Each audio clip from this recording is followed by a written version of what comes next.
Price Lord. இயேசுவின் நாமத்தினால கர்த்தருடைய வசனத்தை தியானிக்கும்படி உங்கள் ஒவ்வொருவரையும் டெய்லி மன்னாவுக்குள்ளாக அன்போடு கூட வரவேற்கிறேன். இதுவரைக்கும் நீங்கள் இந்த சேனலுக்கு சப்ஸ்கிரைப் பண்ணலை அப்படின்னா தயவு செய்து சப்ஸ்கிரைப் பண்ணுங்கள். ஸோ தட் ஒவ்வொரு நாளும் கர்த்தருடைய வசனத்தை நீங்கள் கேட்பதற்கு மிகுந்த உதவியாக இருக்கும். நிச்சயமாய் கர்த்தர் உங்களை ஆசீர்வதிப்பாராக. இன்றைக்கு கர்த்தருடைய வசனத்தை சங்கீதம் 34:18 வசனத்தை வாசித்து தியானிப்போம். நொறுங்குண்ட இருதயம் உள்ளவர்களுக்கு கர்த்தர் சமீபமாயிருந்து நறுங்குண்ட ஆவி உள்ளவர்களை ரட்சிக்கிறார். கர்த்தர் சொல்லுகிறார், நொறுங்குண்ட உள்ளம் உடையவர்களுக்கு அவர் சமீபமாக இருக்கிறார். பெருமை உள்ளவனை கர்த்தர் தூரத்திலேயே அறிவார். ஆனால் தாழ்மை உள்ளவனையோ கர்த்தர் அவர் சமீபத்தில் வருவார். கர்த்தருடைய பிள்ளைகளை, நொறுங்குண்ட உள்ளம் உள்ளவனுக்கு கர்த்தர் கிட்ட இருப்பார். அண்ணா என்கிற ஸ்திரீ பிள்ளை இல்லை, எல்லாரும் அந்த அம்மாவை கேவலமாக பேசுகிறாங்க மலடி என்று சொல்லி, அந்த அம்மா உடைந்த உள்ளத்தோடு மிகுந்த கண்ணீரோடு சீலோவா என்கிற ஒரு ஆலயத்திற்குள்ளாக போய் ஜெபிக்கிறார், ஜெபம் பண்ணுறாங்க. அந்த சமயத்தில் அங்கே இருக்கிற ஆசாரியன் கூட அந்த அம்மா குடித்து வெறுத்திருக்கிறாங்க என்று சொல்லி அந்த அம்மாவை தவறுதலாய் பேசுகிறாரு, தவறுதலாய் நினைக்கிறார். ஆனால் உண்மையாகவே அந்த அம்மா சொல்கிறாங்க, நம் மனக்லேசம் உள்ள ஸ்திரீ, நடந்த காரியம் என்ன தெரியுமா? ஆசாரியன் அந்த அம்மாவை புரிந்து கொள்ளலைன்னாலும், அந்த அம்மாவுக்கு உதவி செய்வதற்கு யாருமே இல்லைன்னாலும், கர்த்தர் அந்த அம்மாவுடைய ஜெபத்தை கேட்டு ஒரு சாமுவேல் என்கிற ஒரு ஆண் பிள்ளையை கொடுத்தார். அந்த சாமுவேல் என்கிற அந்த ஆண் பிள்ளை அந்த நாட்களில் ஒரு பெரிய தீர்க்கதரிசியாக, அநேக ராஜாக்களை அபிஷேகம் பண்ணுகிறவராக கர்த்தர் அந்த மகனை உயர்த்தினார். கர்த்தருடைய பிள்ளைகளை, உடைந்த உள்ளத்தோடு இருக்கிறையா?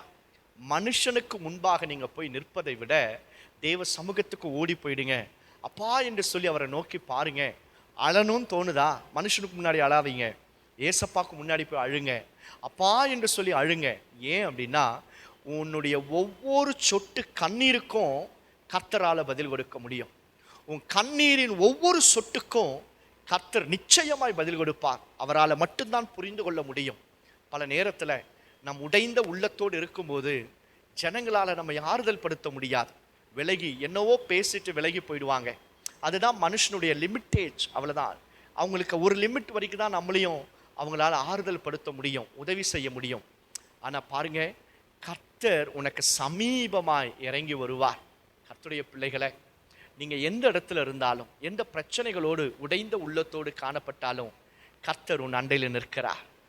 இந்த வசனத்தை கேட்கும் பொழுதே ஏசப்பா என்று சொல்லி நீங்கள் அவரை கூப்பிடும்போது உன் அண்டையில் இயேசு நிற்பார். உன் கண்ணீரை துடைப்பார். உடைந்த உன் உள்ளத்துக்கு அவர் ஔஷதமாய் மருந்தாய் இருப்பார். மனுஷனுடைய வார்த்தைகள் உங்கள் உள்ளத்தை நொறுங்குண்டு அதை உடைத்து போட்டிருக்கலாம். ஆனால் கர்த்தருடைய வசனம் இருக்கு பாருங்க, உங்களை மீண்டும் கட்டி எழுப்போம். கர்த்தர் உனக்கு சமீபமாக இருப்பார்.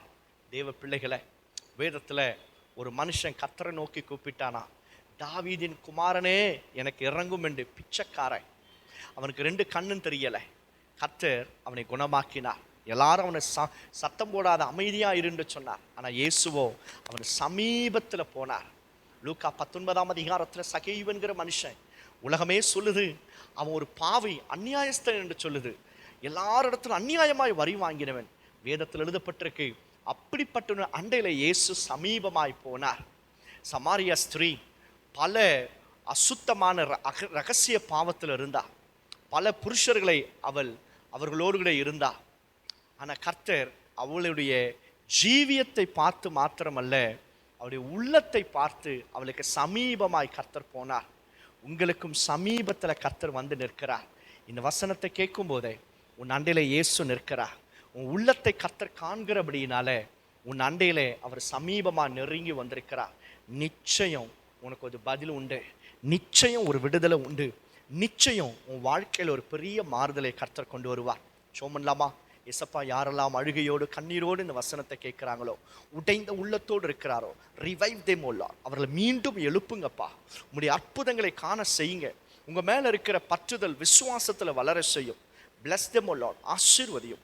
இயேசு மூலம் ஜெபிக்கிறோம் பிதாவே, ஆமென். God bless you all.